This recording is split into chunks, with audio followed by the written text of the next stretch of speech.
എല്ലാ ഭക്തജനങ്ങൾക്കും കതിർവേൽ മുരുക യൂട്യൂബ് ചാനലിലേക്ക് ഒരിക്കൽ കൂടി സ്വാഗതം. അപ്പോൾ എൻ്റെ ചാനൽ ആദ്യമായിട്ട് കാണുന്ന ഭക്തജനങ്ങൾ ചാനൽ ഒന്ന് സബ് ചെയ്യുക. ജ്യോതിഷ സംബന്ധമായ പ്രശ്നങ്ങൾ ഉണ്ടെങ്കിൽ വാട്സപ്പ് നമ്പറാണ്. അപ്പോൾ ജ്യോതിഷപരമായ കാര്യങ്ങൾ ഓൺലൈൻ വഴി നിങ്ങൾക്ക് പരിഹരിച്ച് തരുന്നതായിരിക്കും. അപ്പോൾ ഈ വരുന്ന ഫെബ്രുവരി മാസത്തിൽ, അതായത് 11-ാം തീയതി തൈപ്പൂയമാണ്. അപ്പോൾ ഈ തൈപ്പൂയ ദിവസം നമുക്ക് ഏറ്റവും കൂടുതലുള്ള പ്രശ്നകാര്യങ്ങൾ ശത്രുദോഷമാണ് അല്ലേ. അപ്പോൾ ഈ ശത്രുദോഷം മാറാൻ വേണ്ടി തൈപ്പൂയ ദിവസം ഒരു വെള്ളിയുടെ വേല് മേടിക്കുക. അതായത് നമ്മൾ വെള്ളിക്കടയിലേക്ക് കിട്ടിയ ഒരു വേല്. ഇതിപ്പം ഞാൻ മേടിച്ചതിന് ഇവിടെ ആലപ്പുഴ ഒരു വെള്ളിക്കടയിൽ മേടിച്ചത്. ഇതിൻ്റെ റേറ്റ് 80 രൂപയാണ്. പല റേറ്റ് ഉണ്ട്, 100, 110.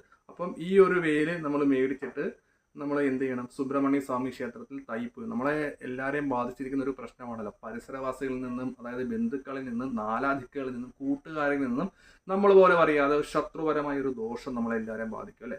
അപ്പോൾ അത് ഏത് രീതിയിലുള്ള പരിഹാര കാര്യങ്ങൾ നമുക്ക് ചെയ്യാം? ശത്രുദോഷത്തിന് എന്താണ് നമുക്ക് ചെയ്യേണ്ടത്? അപ്പോൾ തൈപ്പൂയ ദിവസം ശത്രുദോഷപരമായി ബന്ധപ്പെട്ട് നിൽക്കുന്ന ഭക്തജനങ്ങൾ ഒരു വെള്ളിയുടെ വേല് മേടിച്ചിട്ട് ഒരു 21 തവണ തലക്കൊഴിയുക. ഇതിപ്പോൾ ഞാനിപ്പം ഒഴിയുന്നില്ല. 21 തവണ തലയ്ക്ക് ഒഴിഞ്ഞിട്ട് നമ്മൾ എന്ത് ചെയ്യണം? സുബ്രഹ്മണ്യ സ്വാമി ക്ഷേത്രത്തിൽ പോയിട്ട് 6 വലത്ത് വെച്ചിട്ട് നടക്കി വെക്കുക. അപ്പോൾ ഈ തൈപ്പൂയ ദിവസം തിരക്ക് ആയതുകൊണ്ട് 6 വലത്ത് വെക്കാൻ പറ്റുമെങ്കിൽ വിഷമിക്കേണ്ട കാര്യമൊന്നുമില്ല. ഈ വേല് ഒരു തൂഷനിലക്കകത്ത് ഒരു തേങ്ങയായിട്ട് വേണം വെക്കാൻ. അപ്പോൾ ഈ തേങ്ങയുടെ മുന്നിലത്തെ ചകിരിയൊക്കെ കളയുക. അപ്പം ഈ വേല് ഒഴിയുന്ന സമയത്ത് നമ്മളെ ബാധിച്ചിരിക്കുന്ന ശത്രുദോഷം, ദൃഷ്ടിദോഷം, പ്രാകൃദോഷം, ആഭിചാരദോഷം, രോഗദുരിതങ്ങൾ എല്ലാം മാറണമെന്ന് പ്രാർത്ഥിച്ച് ഭഗവാനോട് ആത്മാർത്ഥമായിട്ട് ശത്രുദോഷങ്ങൾ മാറ്റിത്തരണം, ജോലിപരമായ തടസ്സങ്ങൾ മാറ്റിത്തരണം, അതായത് സമ്പത്തുപരമായ പ്രശ്നങ്ങൾ മാറ്റിത്തരണം എന്ന് വിശ്വാസപൂർവ്വം വേണം ഇത് ഒഴിഞ്ഞ് സുബ്രഹ്മണ്യ സ്വാമി ക്ഷേത്രത്തിൽ വെക്കാൻ.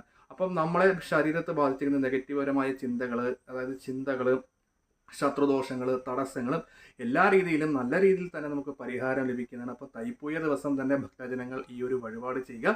അപ്പോൾ വീഡിയോ ഇഷ്ടപ്പെട്ടെങ്കിൽ മറ്റുള്ള ഭക്തജനങ്ങൾക്കൊന്ന് ഷെയർ ചെയ്യുക.